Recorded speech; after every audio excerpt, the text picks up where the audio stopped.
So I finally made it to Hyderabad, and currently I'm in High Tech City, which you can see here.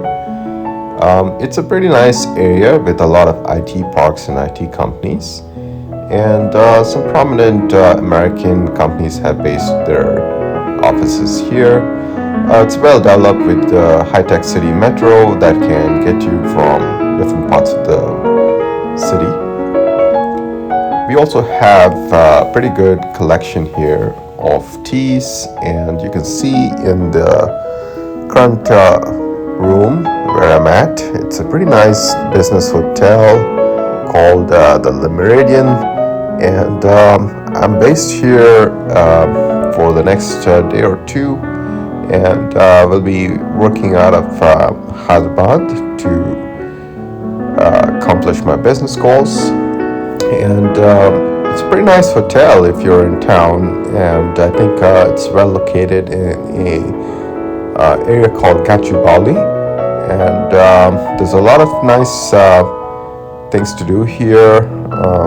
Very convenient in terms of trying to get to various offices, as well as trying to get like a bit of personal fun and shopping, etc. done as well. Although there are many other better spots outside of Gachibowli in the high-tech city area.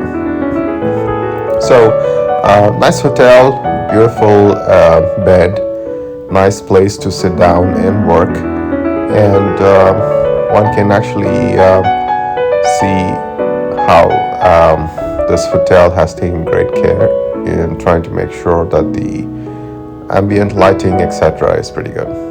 So after trying some yummy Hyderabadi desserts, I'm off to New Delhi to attend a few more business meetings. So I will be meeting someone in this beautiful place called the Aero City, which is a park right next to the New Delhi airport. It's really nice, it's well developed, and it's got a lot of new modern facilities, as well as a lot of companies based here, and I think it's very well located as well, to connect it to the metros in New Delhi as well as to the airport. So a lot of nice shops and restaurants, and I'm meeting someone here in a place called Daryaganj, which is a famous restaurant which has staked its claim as the inventor of two famous Indian dishes, the dal makhani and the butter chicken. So I'm going to be splurging and enjoying this place for a bit, and pretty soon I'll be meeting my colleagues to get through my business, but so far it looks pretty yum. So after a wonderful meal at Daryaganj, I'm off to my next stop, which is the city of Jodhpur in the state of Rajasthan, on the northwestern section of the country. Jodhpur is a very interesting city. It has got a lot of palaces and forts, and lots of ancient history here, with the Jodhpur royal family residing here as well. And there's a lot of things to do, but unfortunately I'm there only for a night, and therefore a quick hop to meet a colleague, and maybe squeeze in a teeny bit of time to do some exploring of the city as well. So I'm really looking forward to being there and checking out the place in all its glory. It's wonderful to really visit Jodhpur after seeing the modern cities like New Delhi and Hyderabad, which are really nice as well, but Jodhpur's got a different flair for it. So I'm off here to Jodhpur, and I'm going to show you a quick glimpse of the city that we're leaving behind, New Delhi. Unfortunately, I can't really show you the glimpses of landing at Jodhpur, as it's a restricted area by the Indian government, being a defense airport, but we'll show you the cityscape once we get there. So I'm really looking forward to this, and I'll see you in Jodhpur in just a few.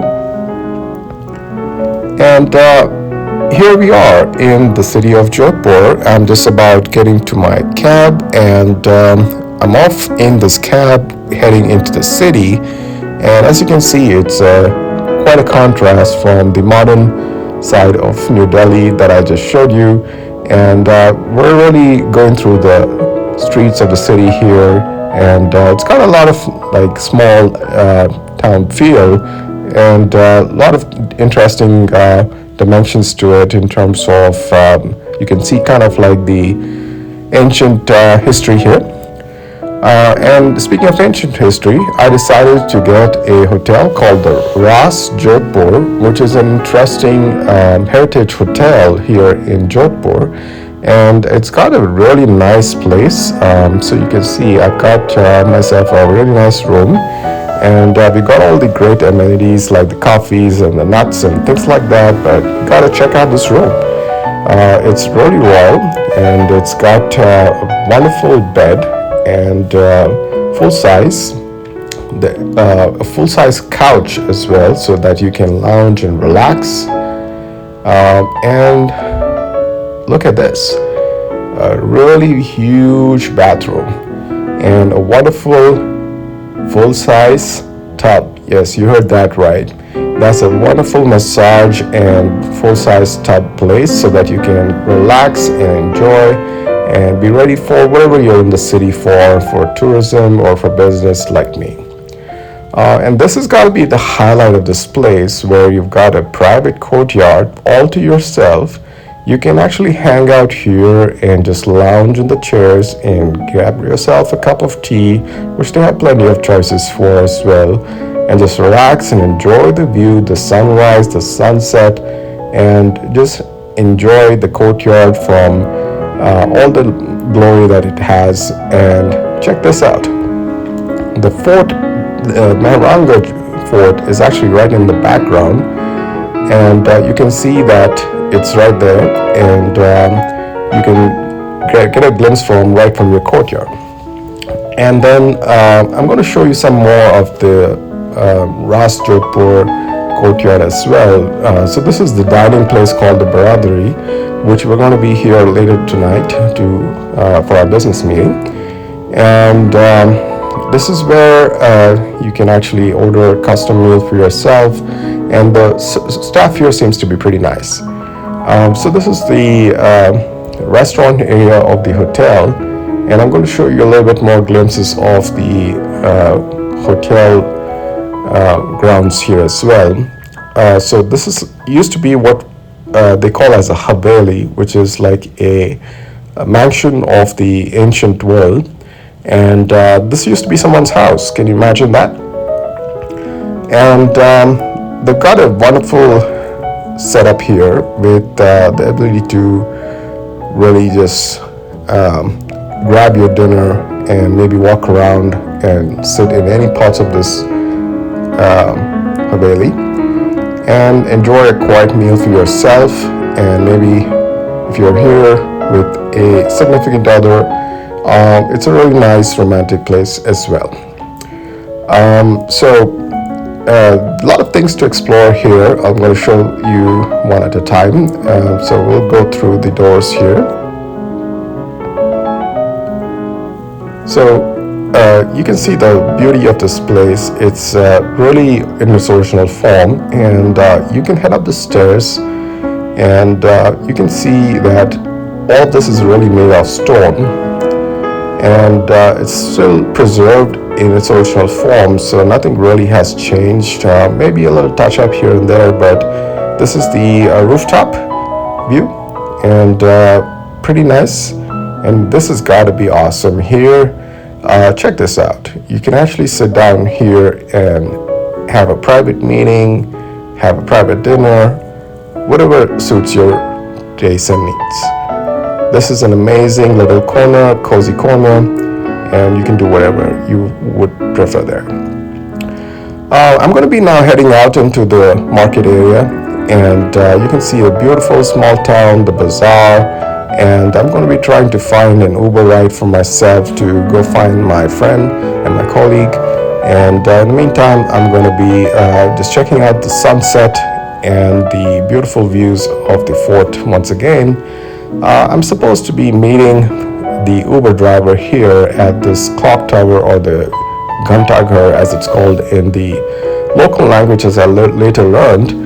And let's see if I can get any of my driver to find me here.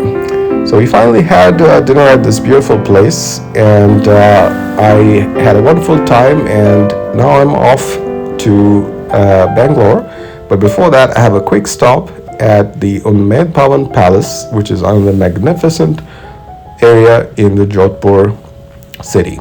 And it is a beautiful palace that has a lot of heritage and history. This is where the royals used to live in the city of Jodhpur.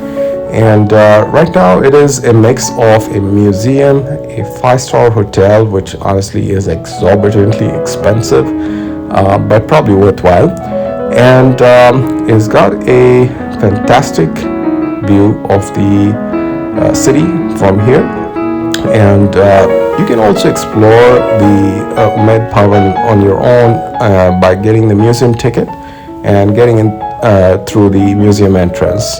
But there are some beautiful gardens, and the Umaid Bhavan Palace itself is gorgeous.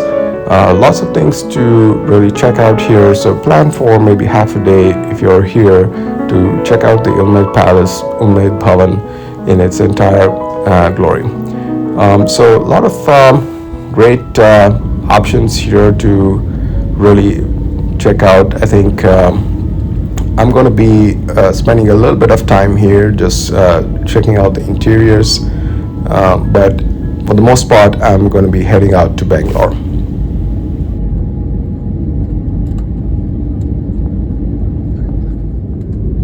I'm excited to be back in India's Silicon Valley, Bengaluru. I'm going to be here for probably the third or fourth time, but I'm excited to meet with my colleagues and check out some IT parks. And then if I have some free time, maybe squeeze in a quick trip to the neighboring city of Mysuru, which has a lot of historic significance and a lot of nice palaces and things to do there as well. So I'm going to be here for about a day or two, and I'm going to show you the world-class infrastructure as we land here in Bengaluru airport. One of the things to keep in mind when traveling in India is that the flights don't always get you to an air bridge when you get off the plane. You often have to take a bus to get from the plane to the terminal. And as you can see here, we're trying to get onto this bus where it'll take us to the terminals, and we can then pick up our bags, etc. from the terminal. It's quite common that the ride from the plane to the terminal can take over 10 minutes. So just so you know that the terminal is not often close to the plane. Pretty nice airport. You can see the world-class terminal right behind in Bengaluru, and very nice in terms of the overall structure, but it would be great if they had the air bridges as well. Once we get to the terminal, I think it's pretty straightforward, but otherwise you have to get this bus to get you anywhere. And you can see the vibe outside the airport now that we have picked up our bags. It looks pretty nice. I think lots of things happening here. They've got the food courts, and they've got the live music, and lots of other things to keep you entertained as well. After getting to our hotel, we decided to check out the IT park close by. This is a pretty modern infrastructure here. You can see the Prestige Shantiniketan building. It's right behind us, and it's got a bright and modern look. And this is where a lot of the big IT companies are. And it's got a world-class IT setup with the modern broadband connectivity, as well as the food court right behind us, where you can stop by for a quick bite. I wrapped up my work, and I was able to find some time to squeeze in a quick trip to Mysuru, and I'm taking the super fast Shatabdi Express from Bangalore to Mysore, which gets there in about 2 hours. I'm pretty excited about getting on this train, and it's a pretty nice train, as you can see here. It's got a full setup with air-conditioned coaches, and pretty convenient to get from the Bangalore station right into Mysore station. And I got some really awesome views of the Mysore Palace, which is where the historic royal family has been residing, and pretty grand in its architecture. You can see the fine intricate pillars that have been designed, and really grand in terms of the overall atmosphere, the ambience around it. Also look at the lighting in the evening for the Mysore Palace. During the Indian festival of Dussehra, it's all lit up, and you can see the beautiful Mysore Palace in all its glory when it's all lit up for the festival. A lot of crowd here for sure today, and I think it's not always this crowded. After a wonderful trip in Bangalore and Mysore, I'm finally heading home to Mumbai, and I will be posting more in terms of my next trip to Vietnam and Thailand. Until then, stay tuned.